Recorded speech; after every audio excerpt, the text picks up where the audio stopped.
అపూర్వ సౌధం తర్వాయి భాగం. దేవసింహుని జాడ కోసం శక్తిసింహుడు ఎలాగో అపూర్వ సౌధం చేరుకోవటం. అయితే తలంపుగా అది మాయమయ్యి పరివారం పక్షుల్లాగా ఎగిరిపోయి శ్రమ వృధా కావటం.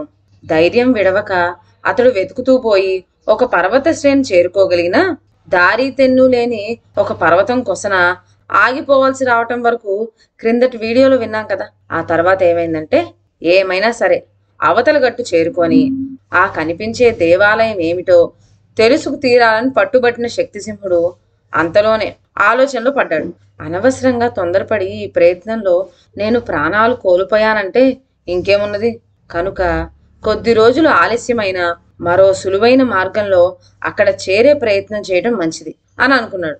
ఈ నిశ్చయంతో శక్తిసింహుడు వెనకకు మరలి తను ఎక్కివచ్చిన పర్వత శ్రేణి అంతా దాటి తిరిగి క్రిందకు చేరుకున్నాడు. అయితే అతను పర్వత శ్రేణి ఎక్కేటప్పుడు తన గుర్రాన్ని దిగువన వదిలేసి వచ్చాడు. అది ఎటుపోయిందో ఏమో, ఇప్పుడు అక్కడ లేదు. చేసేది లేక శక్తిసింహుడు కాలినడకనే బయలుదేరాడు. ఇక మన దేవసింహుడి సంగతి చూద్దాం. దేవసింహుడు తిరిగి తన భవనం చేరుకునేసరికి భవనం మాయమైపోయాయి.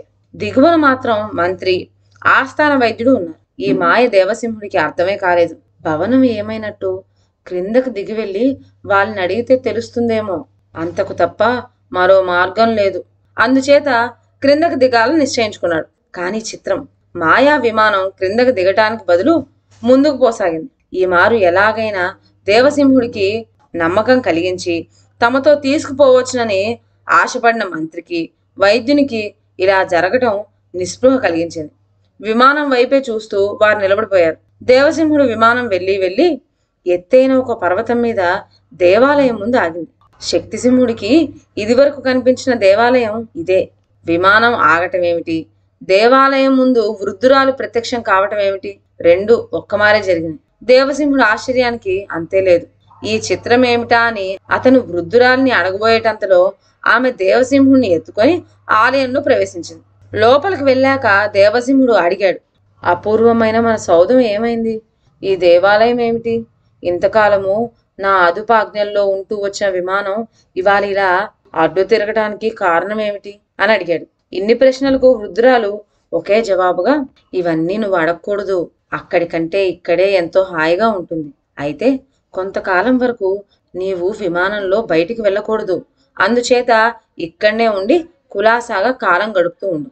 నేను వచ్చి చూచిపోతూ ఉంటాను అని చెప్పి ఊరుకుంది. ఇలా అంటూనే వృద్ధురాలు దేవసింహుడి వద్దనున్న మాయాభిమానం తీసుకున్నది. చూస్తూ ఉండేటంతలో అంతటి పెద్ద దొప్ప ముడుచుకుపోయి చిన్న బంతిలాగా తయారైంది. ఆ బంతిని ఆమె దేవసింహుడి చేతికిచ్చి, దీన్ని భద్రంగా దాచి ఉంచుకో అని చెప్పి మాయమైంది. వృద్ధురాలు వెళ్ళాక దేవసింహుడు మెల్లగా ఆ దేవాలయం అంతా కలిగి తిరిగి చూచాడు. బయట నుండి చూడటానికి అది దేవాలయంలాగే ఉన్నప్పటికీ లోపల ఎన్నో చిత్రాలు కనిపించినాయి. ఒక చోట రకరకాల పక్షులు కిలకిలమంటూ ఎగురుతున్నాయి. మరొక చోట లేళ్లు, దుప్పలు మొదలైన సాధు జంతువులు కనిపించినాయి. ఇంకా లోపలికి పోగా భయంకరమైన సర్పాలు బుసలు కొడుతూ నేలపైన తిరుగులాడుతూ ఉన్నాయి. మరొక చోట కోండ్రు పెడుతూ సింహాలు, పెద్ద పురులు తిరుగుతూ ఉన్నాయి. వీటన్నిటినీ చూచి దేవసింహుడు భయపడనే లేదు. అవన్నీ మామూలు ఆట వస్తువులే అనుకొని వాటి మధ్య నిర్భయంగా తిరగసాగాడు. చిత్రం ఏమిటంటే అవి కూడా దేవసింహుడి జోలికి పోకుండా తమ మానాన అవి తిరుగుతూ ఉండేవి. దేవసింహుడు ఈ చిత్రాన్ని చూచుకుంటూ పోగా ఒక చిన్న పూల తోట కనిపించింది. దాని మధ్యన సరిగ్గా తనకు ఈడు జోడు అయిన ఒక చిన్న కుర్రవాడు ఉల్లాసంగా ఆడుకుంటూ ఉన్నాడు. ఈ కుర్రవాడిని చూడటంతోనే దేవసింహుడి ప్రాణం లేచి వచ్చింది. ఆ కుర్రవాడెవడో తెలుసుకోవాలని కూడా ప్రయత్నించలేదు. చెరచెరా పాక్కుంటూ వెళ్ళి, ఆడుకుందాం వస్తావా అని అడిగాడు. అలాగే, మరి నాతో సరిగ్గా నువ్వు పరిగెత్తలేవుగా అన్నాడు ఆ కుర్రవాడు దేవసింహుడి కాళ్ళ వంక జాలిగా చూస్తూ. ఇన్నాళ్ళు ఆటపాటలతో దేవసింహుడు తన అవిటికాళ్ళ సంగతే మర్చిపోయాడు. తను కుంటివాడినేనన్న ధ్యాసే లేదు. కానీ ఇప్పుడు ఈ కుర్రవాడి ఇలా అనటంతోనూ అవిటివాడిని అన్న సంగతి మళ్ళీ గుర్తుకురాగా ఒక్కసారి దుఃఖం పొర్లుకొని వచ్చింది. ఇది చూచి ఆ కుర్రవాడు, ఎందుకు ఏడుస్తావు, పర్వాలేదులే, రా ఆడుకుందాం అంటూ దేవసింహును ఓదార్చాడు. అప్పటి నుంచి ఆ కుర్రవాడితో చేరి హాయిగా కాలం వెళ్ళబుచ్చుతూ ఉన్నాడు మా దేవసింహుడు. ఇలా ఉండగా ఒకనాడు వృద్ధురాలు ఇచ్చి వెళ్ళిన బంతితో వాళ్ళు ఆడుకుంటూ ఉంటే అది రివ్వున దేవాలయం దాటి దూరాన పడిపోయింది. ఎంతో భద్రంగా దాచుకోమని చెప్పి వృద్ధురాలు ఇచ్చిన బంతి ఇలా పోవటంతో దేవసింహుడు దుఃఖించాడు. అది చూచి తోటి కుర్రవాడు, పోతే పోయిందిలే, ఇంత మాత్రానికే ఏడుస్తావేం అని ఓదార్చబోయాడు. వృద్ధురాలు చెప్పిన సంగతి వెల్లడించితే తన అజాగ్రత్త బయటపడిపోతుందని సిగ్గుపడ్డాడు దేవసింహుడు. అందుచేత బంతి సంగతి అంతటితో వదిలేసి మళ్ళీ ఎప్పట్లాగా ఆ కుర్రవానితో చేరి ఆడుకోసాగాడు. కొంతకాలం గడిచింది. శక్తిసింహుడు అష్టకష్టాలు పడి ఎలాగైతేనే ఆ దేవాలయం దరిదాపులకు వచ్చేశాడు. త్రోవలో కుర్రవాళ్ళు పారివేసుకున్న ఆ బంతి కంటపడి దాన్ని తీసుకొని పరిశీలనగా చూచాడు. దానిలో ప్రత్యేకత ఏమీ కనిపించలేదు. అయినా ఎందుకైనా మంచిదని తీసి తన వద్ద భద్రపరుచుకొని దేవాలయం ఉన్న పర్వతం ఎక్కసాగాడు. మరికొద్దిసేపటికల్లా శక్తిసింహుడు దేవాలయం ద్వారం వద్దకు చేరుకున్నాడు. అయితే తలుపులు మూసి ఉన్నాయి. తెరవటానికి వీల్లేకపోయింది. ఏమీ తోచక తలుపు తట్టాడు. బదులు లేదు. అలానే కాచుకొని కూర్చున్నాడు. అక్కడ మంత్రి, వైద్యుడు కొద్ది రోజులు దేవసింహుడు రాకకు ఎదురు చూచారు. కానీ ఏ జాడా కనిపించక నిరాశ చెంది అక్కడ ఉండి ప్రయోజనం లేదని నిశ్చయించుకున్నారు. మర్నాడే ఆ చోటు వదిలి దేవసింహుడిని వెతుక్కుంటూ బయలుదేరారు. కొద్ది రోజులు ప్రయాణం చేయగా ఒక చోట శక్తిసింహుడు అశ్వీకులు తటస్థించారు. అంటే కనపడ్డారు. మంత్రిని వాళ్ళు ఆనవాలు కట్టారు. ఆస్థాన వైద్యుడు కూడా వెంట ఉండడం చూచి చకిత్తులైనారు. మంత్రి పరమ దుర్మార్గుడని, కంటికి కనబడితే ప్రాణాలతో వదలవద్దని చెబుతూ వచ్చిన వైద్యుడు తానే మంత్రితో కలిసి ఉండటం విడ్డూరం కదూ. మరి ఇప్పుడు ఏమిటి చేయటం? ఒక్కసారిగా వాళ్ళ మనసులో ఆలోచనలు గిర్రున తిరిగినాయి. కత్తులు దూశారు. మంత్రి పైన పడబోయారు. వైద్యుడు అడ్డుకున్నాడు. తొందరపడకండి, మన మంత్రి నిర్దోషి. మనం తలిచిందంతా అపోహ. దోషి ఎవరో తేలాలి. అందుకోసమే ఇలా తిరుగులాడుతున్నాము అన్నాడు. అందుకు అశ్వీకులు, అదా సంగతి. సరే, అసలు మేము వచ్చింది మహారాజు వారి కోసం. శత్రురాజు వచ్చి మన రాజ్యాన్ని చుట్టుముట్టారు. వశం చేసుకునేటట్టున్నాడు. పరిస్థితి చాలా ప్రమాదంగా ఉంది. ప్రభు ఎక్కడా అంటూ పట్టరాని తమ ఆత్రం వెల్లడించారు. మంత్రి, వైద్యుడు ఆశ్చర్యపోయారు. శత్రురాజా, మన సిబ్బంది ఏమైపోయింది అని గద్దించాడు మంత్రి. అంతా కర్మ. సిబ్బందిలో 3 వంతులు మిమ్మల్ని వెతకటానికని దేశం నలుమూలలకు పరుగులెత్తారు. మిగిలిన కొద్ది మంది వల్ల ఏమవుతుంది అన్నారు అశ్వికులు.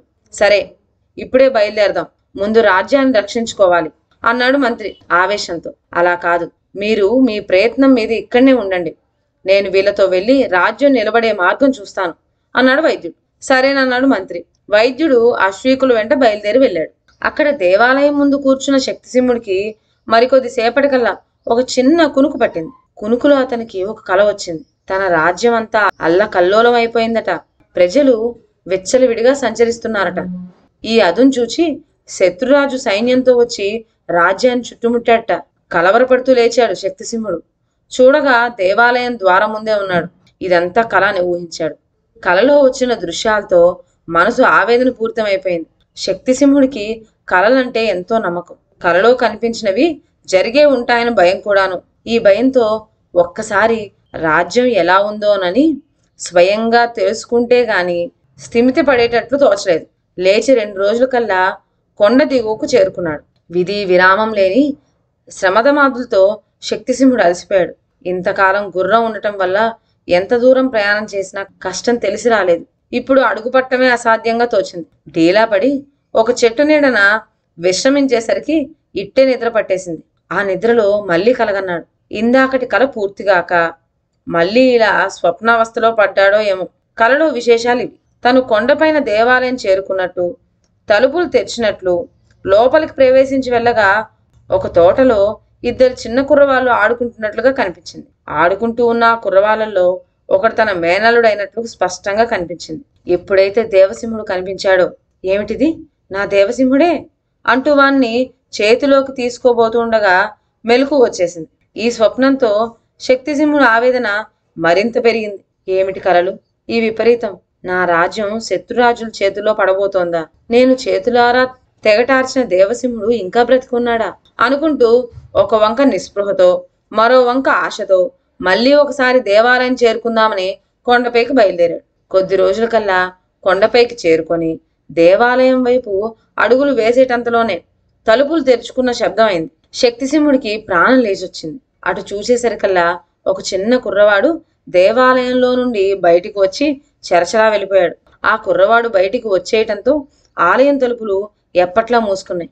శక్తిసింహుడు ఆ కుర్రవాణ్ణి వెంబడిద్దామని బయలుదేరాడు. కొంత దూరం వెళ్ళేసరికి ఆ కుర్రవాడు దేనికోసమో వెతుకుతూ ఉండడం కనిపించింది. శక్తిసింహుడు కుర్రవాణి దగ్గరికి వెళ్ళి, అబ్బాయి, ఏమిటి వెతుకుతున్నావు అని అడిగాడు. మేము ఆడుకునే బంతి ఇక్కడెక్కడో పడిపోయింది అన్నాడు కుర్రవాడు. తన వద్దనున్న బంతి తీసి చూపుతూ, ఇదేనా అని ప్రశ్నించాడు శక్తిసింహుడు. ఆ ఇదే, దీనికోసమే మా నేస్తం ఏడ్చి రాగాలు ఎడుతున్నాడు అన్నాడు కుర్రవాడు. పాపం, మీ నేస్తానికి ఇచ్చి వద్దాం పద అంటూ శక్తిసింహుడు ఆ కుర్రవాణ్ణి ఆప్యాయంగా ఎత్తుకొని దేవాలయం దిక్కుగా బయలుదేరి వెళ్ళాడు. శక్తిసింహుడికి చిక్కకుండా దేవసింహుడు తప్పించుకోగలడా? తిరిగి ఇప్పుడు ఒంటరి వాడైన మంత్రిగతి ఏమవుతుంది? ఇంతకు శక్తిసింహుడి రాజ్యం శత్రురాజు వశమైపోతుందా? ఈ ప్రశ్నలన్నిటికీ సమాధానం నెక్స్ట్ వీడియోలో విందాం. అంతవరకు సెలవు. నా ఛానల్లోని కథలు మీకు నచ్చినట్లయితే నా ఛానల్ను లైక్ చేసి సబ్స్క్రైబ్ చేయండి. షేర్ చేయడం మర్చిపోవద్దు. కొత్త కథ నోటిఫికేషన్ కోసం బెల్ ఐకాన్ ప్రెస్ చేయండి. Thank you.